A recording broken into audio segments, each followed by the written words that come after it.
We're moving on to part 5 of chapter 3, and you can see that some chapters are going to have more screencasts than others. So, and like I generally try to kind of break them up into logical parts of the chapter and try to keep them short because I know it's hard to sit through this stuff. So, moving on with staining. So there are some cells with non-typical cell walls, for example, acid-fast bacteria. So Mycobacterium and Nocardia contain peptidoglycan and also stain gram-positive, but the bulk of the cell wall is composed of unique lipids, and that's all a mouthful to say. Bear with me there with tongue twisters. But for example, mycolic acid is a very long chain of fatty acid. It's found in the cell walls of acid-fast bacteria, and it contributes to the pathogenicity of the bacteria. What it does is makes those bacteria super resistant to certain chemicals and dies.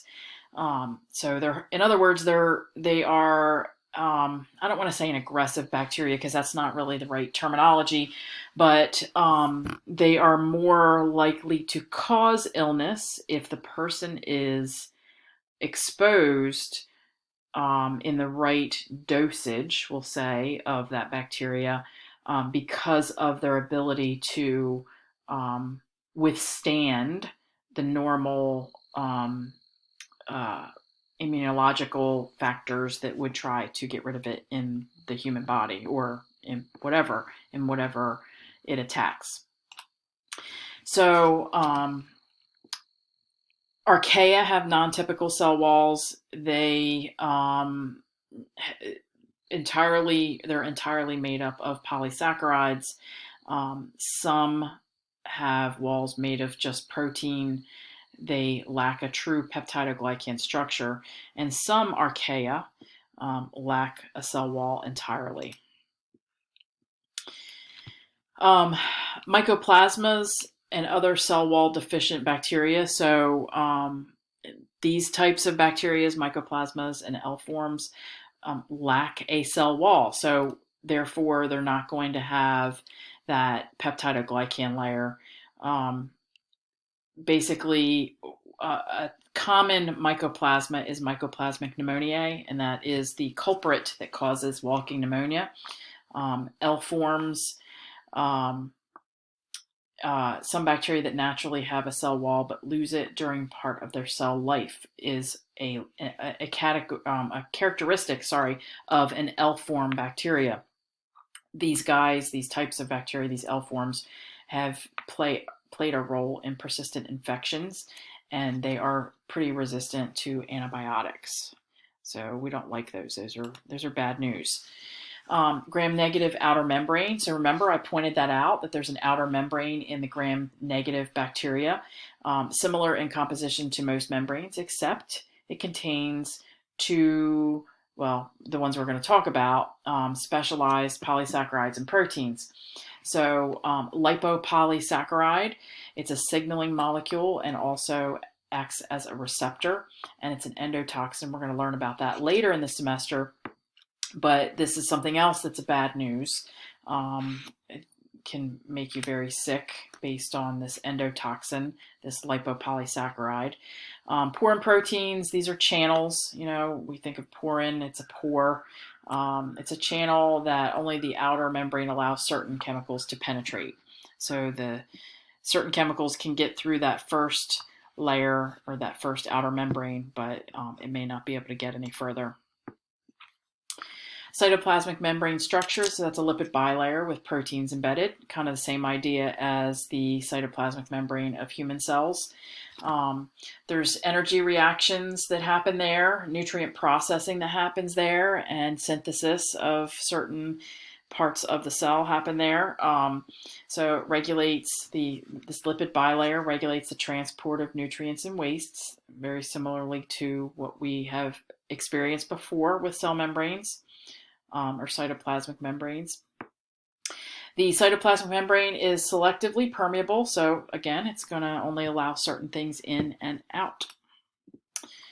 Differences in cell envelope and structure. So the outer membrane of gram-negative bacteria contributes to an extra barrier. It's resistant to antimicrobial chemicals. The gram-negative bacteria are more difficult to inhibit or kill than the gram-positive bacteria. Alcohol-based components or compounds rather, dissolve lipids in the outer membrane and therefore damage the cell. And this is why we use hand sanitizers and alcohol swabs in certain cases to clean our hands and also before medical procedures, such as getting a phlebotomy or something like that. Let's see. Treatment of infections caused by gram-negative bacteria require drugs that can actually cross that outer membrane. So, you're going to be very specific on what drugs do that. Moving on to the cytoplasm. Of course, the cytoplasm has a bunch of water, 70 to 80% when we're talking about bacteria. And there's also some other stuff floating around in there, sugars, amino acids, and salts. Bacterial chromosomes and plasmids. So the hereditary material of most bacteria exists in the bacterial chromosome. DNA is aggregated in something called the nucleoid. So I want to make sure that you understand that is not the nucleus. DNA is kind of in an area of the cell that they refer to as the nucleoid. And I think somewhere, I don't know if it's in this text or the previous edition, I think they called it nucleus-like, but don't accidentally mistake that for a nucleus because that would be incorrect. Plasmids, important to know this term and what it is. Plasmids are non-essential pieces of DNA. And so remember when I talked about the pili kind of reaching out, sharing things with the other cells around it. Well, what is it sharing? It's sharing the plasmids, the non-essential pieces of DNA kind of hanging out, disposable DNA, right? And what is that DNA going to do? It's going to confer protective traits, share protective traits such as drug resistance and toxin production and enzyme production. So if bacteria on the left, there's no bacteria on the screen, but I'm just kind of, waving my arms around here while I'm doing this, recording this screencast.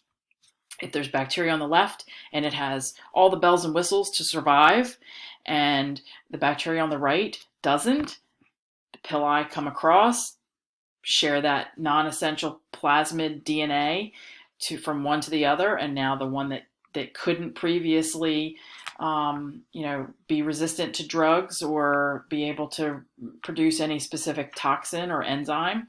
Now the guy on the right can. The guy on the left shared his genetic information to be able, that DNA, the genetic information is the recipe for everything.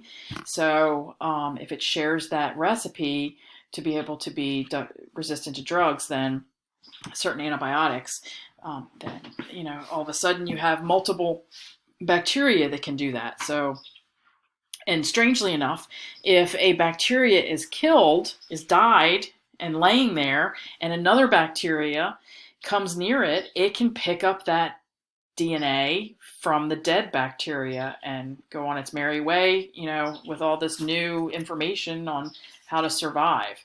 So, this is why I know I mentioned it in either chapter 1 or 2, the more, this is the same idea that happens with viruses, not just COVID-19, but viruses. The more people that get it, the more that virus learns and the more it's able to change and pick up genetic information from every single person that it infects and then goes on to the next. So it's why we want to, generally speaking, keep it to a minimum of passing these viruses around, or that particular virus, people will say, oh, well, you gotta be immune, you gotta build up your immune system. And the truth of the matter is yes, that's absolutely right. But we do that on a daily basis with the general non-harmful stuff that's out there. Um, uh, but something like this novel virus is, more concerning because it's viruses are so clever and able to learn so much from what they encounter. The same way people and babies and humans can. So it's kind of crazy the way that works. But I just want to say that I don't have a bird, but we have birds in the woods. So if you hear the birds, I hope you're enjoying them because they are chirping like crazy. All right, so we've heard of ribosomes before because you've had anatomy, and you know that ribosomes are the site of protein synthesis. So when that recipe in a human cell, when that recipe comes out, is copied by RNA and comes out of the nucleus into the cytoplasm, it meets up with what we know as ribosomes, and the ribosomes read that secret code, that recipe, and as it reads the code in sets of 3, it calls on transfer RNA to bring those amino acids and to build the protein. Well, similarly, this happens in a similar way, just in different places in bacteria. So bacteria do have ribosomes. And again, the ribosomes are the site of protein synthesis in bacteria. Now, one thing that you probably maybe didn't hear about in anatomy is the size of the ribosomes. And I'm just going to kind of run this off in case it comes up in the homework or in the smart books. The ribosomes are made up of a large unit and a small subunit, or a large subunit and a small subunit. The small subunit, and we're talking about bacterial ribosomes, are 30S, and the large subunit is 50S. When we put those together, it's not math, so don't just add it. The large and the small subunit together are called the 70S. It's the size. I'm not completely sure of what the S stands for, so please don't ask me because I haven't looked that up. But it has to do with the actual size of it individually and then together. The ribosomes for the archaeal cells are also 70S. But when we look at our ribosomes, the eukaryotic ribosomes, our ribosomes and other eukaryotic cell ribosomes, those are a little different. Those are 80S. So just keep track of the difference between bacteria, okay, is 70S, and eukaryotic cells are 80S, and archaeal cells are 70S. There's a lovely little picture of a bacterial ribosome. It's an illustration or a diagram, if you will. So I am going to stop here, and I will pick up and hopefully be able to finish this chapter in the 6th installment of chapter 3. So that's the end of part 5.